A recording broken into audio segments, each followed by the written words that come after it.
if you don't wanna see me. Assalamualaikum warahmatullahi wabarakatuh. Perkenalkan, nama saya Maya Apriliana dengan NIM 1421948. Di sini saya akan menjelaskan tentang pengertian pasar modal. Pasar modal adalah suatu pasar yang beroperasi secara terorganisir, di mana terdapat aktivitas perdagangan surat-surat berharga seperti saham, ekuitas, serta pengakuan hutang, obligasi, dan surat berharga lainnya yang diterbitkan oleh pemerintah maupun perusahaan swasta dengan memanfaatkan jasa perantara, komisioner, dan underwriter. Menurut Undang-Undang Nomor 8 Tahun 1995, arti pasar modal adalah suatu aktivitas yang berhubungan dengan perdagangan efek dan penawaran umum, perusahaan publik yang berhubungan dengan efek yang diterbitkannya, serta lembaga dan profesi yang berhubungan dengan efek. Dengan kata lain, pasar modal adalah penghubung antara investor atau pemilik dana dengan perusahaan atau institusi pemerintah yang membutuhkan dana melalui perdagangan instrumen jangka panjang, yaitu saham, obligasi, rights issue, dan lain-lain. Selanjutnya di sini ada pengertian pasar modal menurut para ahli. Yang pertama yaitu Cipto Tono Darmaji dan Hendy M. Fahrudin. Menurut mereka, pengertian pasar modal adalah pasar untuk berbagai instrumen keuangan jangka panjang yang bisa diperjualbelikan, baik dalam bentuk utang, saham, instrumen derivatif, maupun instrumen lainnya. Yang kedua ada Martalena dan Malinda, yaitu pengertian market kapital adalah tempat bertemunya permintaan dan penawaran terhadap modal, baik bentuk ekuitas maupun jangka panjang. Yang ketiga, Fahmi dan Hadi. Menurut mereka, pengertian pasar modal adalah tempat berbagai pihak, khususnya perusahaan, menjual saham dan obligasi dengan tujuan dari hasil penjualan tersebut nantinya akan dipergunakan sebagai tambahan dana atau memperkuat modal perusahaan. Yang keempat, ada Irham. Menurut Irham, arti pasar modal adalah sebuah pasar di mana dana-dana modal seperti ekuitas dan utang diperdagangkan. Yang terakhir ada Sunaria. Menurut Sunaria, pengertian pasar modal adalah tempat bertemunya antara penawaran dengan permintaan surat berharga. Tempat di mana individu-individu atau badan usaha yang mempunyai kelebihan dana melakukan investasi dalam surat berharga yang ditawarkan oleh emiten. Assalamualaikum warahmatullahi wabarakatuh. Perkenalkan, nama saya Zainia. Saya dari S1 Ekonomi Manajemen Malam semester 2. Kali ini saya akan menjelaskan mengenai manfaat dari pasar modal.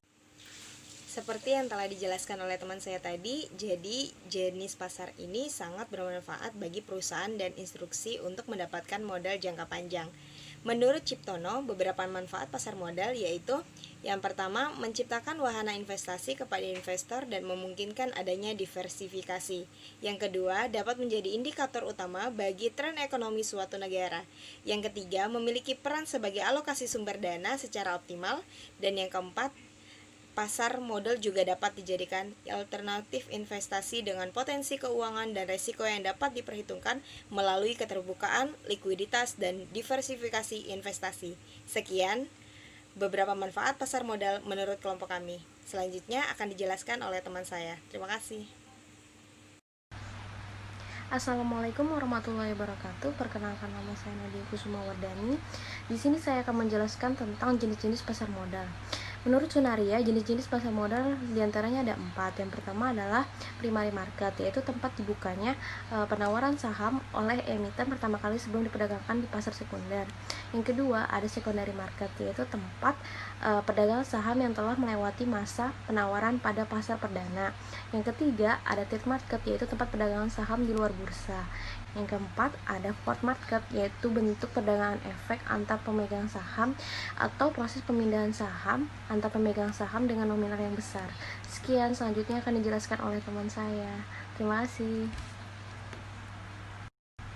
Assalamualaikum warahmatullahi wabarakatuh. Perkenalkan, nama saya Zarina Rifka Fitra, saya dari kelas manajemen malam semester 2. Saya akan membawakan materi tentang pasar modal. Lebih tepatnya, lembaga-lembaga yang terlibat di dalam pasar modal. Berdasarkan Undang-Undang Nomor 8 Tahun 1995, berikut ini adalah beberapa lembaga yang terlibat di dalam pasar modal.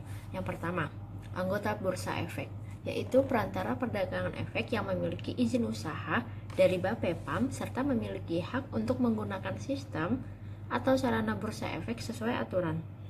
Yang kedua, Biro Administrasi Efek, yaitu pihak yang melakukan pencatatan kepemilikan efek dan pembagian hak yang berhubungan dengan efek. Yang ketiga, Bursa Efek, yaitu penyelenggara dan penyedia sistem atau sarana untuk mempertemukan penjual dan pembeli. Yang keempat, emiten, yaitu pihak yang membuat penawaran umum. Yang kelima, kustodian, yaitu penyelenggara jasa penitipan efek dan harta lain sehubungan dengan efek jasa lain, serta termasuk dividen, bunga, dan lain-lain, serta melakukan penyelesaian transaksi efek. Nomor 6, lembaga clearing dan penjaminan, yaitu penyelenggara jasa clearing dan penjaminan penyelesaian transaksi transaksi bursa. Yang ketujuh, lembaga penyimpanan dan penyelesaian, yaitu pihak penyelenggara kegiatan kustodian sentral untuk bank kustodian, perusahaan efek, dan lain-lain.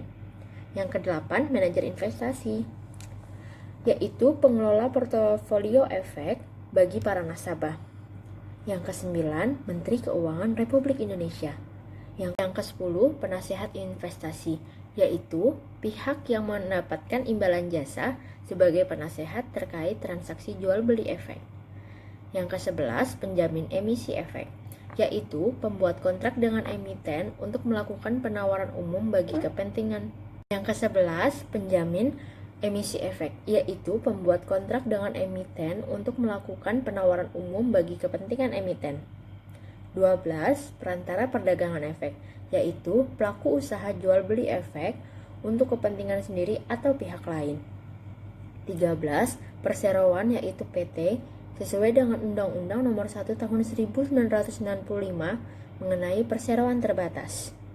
14, perusahaan efek, yaitu pihak penjamin emisi efek, perantara perdagangan efek atau manajer investasi. 15, perusahaan publik, yaitu perseorangan yang memiliki saham sekurang-kurangnya 3 miliar rupiah dan telah dimiliki setidaknya 300 pemegang saham. Yang ke-16, wali amanat, yaitu pihak yang yang mewakili kepentingan pemegang efek yang sifatnya hutang. Terima kasih. Selanjutnya bisa dilanjutkan oleh